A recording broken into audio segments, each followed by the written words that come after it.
இந்த கழுதை புலியின் ஜீரண மண்டலத்தில் அழுகிய உடல்களிலிருந்து உருவாகும் பாக்டீரியா, வைரஸ் போன்றவையை எதிர்கொள்ளும் சக்தி இருக்கிறது. இதனால் தான் அழுகிய உணவுகளை சாப்பிட்டாலும் அதன் உடலுக்கு எந்த உபாதைகளும் வருவதில்லை. இரவு நேரத்தில் மட்டும் இது இரை தேடும். காலை 5 மணிக்கெல்லாம் தன்னுடைய இருப்பிடத்துக்கு வந்துவிடும்.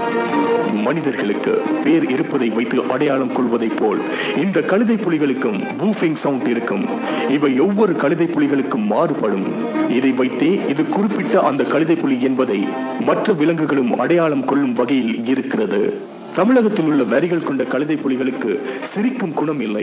ஆப்பிரிக்க நாடுகளில் வசிக்கும் புள்ளிகள் கொண்ட கழுதை புலிகள் சிரிக்கும். அச்சத்தில் இருக்கும் போது, பதற்றத்தில் இருக்கும் போதும் அந்த சத்தத்தை கொடுக்கும். இதை ஜிகில் சவுண்ட் என்பார்கள். இதை கேட்கும் போது மனிதன் சிரிப்பது போன்றே இருக்கும். இதனால் தான் புள்ளிகள் கொண்ட கழுதை புலிகளை லாஃபிங் ஐனாஸ் என்பார்கள். லியோ படத்திலும் இந்த கழுதை புலி தான் பயன்படுத்தப்பட்டுள்ளது.